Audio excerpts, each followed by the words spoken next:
This week we're going to work on something I've been putting off for a while, and that's the suspension. If you recall, we put a new frame on. That was a big part of the project. And the new frame has adjustments up top on the top of the wishbone shock absorber thing. So basically everything needs to be realigned. One way to do it would be take it to a shop and say, hey, align my car. Another way to do it is to do it yourself. First thing we're going to tackle is the tracking, the toe in. The tires, if they're perfectly parallel, you could turn the steering wheel and it would stay in that position. Big truck going by. If they're towed in a little bit, then if you're turning and you let go of the steering wheel, it'll track back to the middle because it has just a little bit of resistance going in. If they're splayed out, if it's towed out, then it's just going to go all over the place and it's going to be incredibly hard to handle. So getting that aligned is, well, it's very, very important for the safety.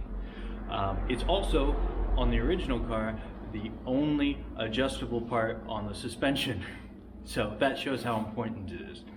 It's simply adjusted by this bar here, which pushes these in and out, which affects how the tires move in and out. So how do we go about measuring this? Well, if you read in the service manual, you can measure from one tire to the other and do that in the front and the back, and you want the front to be between a 1/16 and an 1/8 of an inch narrower than the back. Okay. One thing you need to consider though, there might be deformities in your tire or in your wheel itself. What the service manual suggests is you make a mark on your tire, take the measurement, roll the car forward until that measurement is in the back, and you take that again. That way it makes up for any differences in your tires or in your wheels themselves. So let's give that a try. We're going to mark it with a piece of tape, mostly so you can see it. And we're going to measure from this inside, well, we take our tape measure and we're just going to hook it on the inside.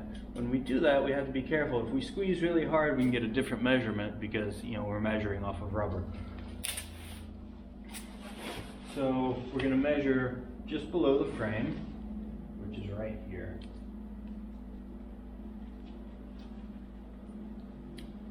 There, that's a big mark. You'll be able to see it.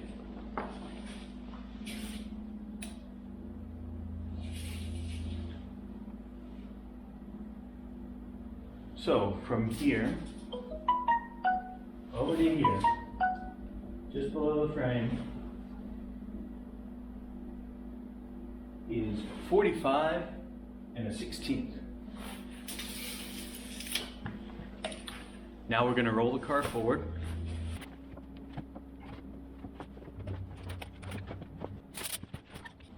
And it's 45 and an 1/8.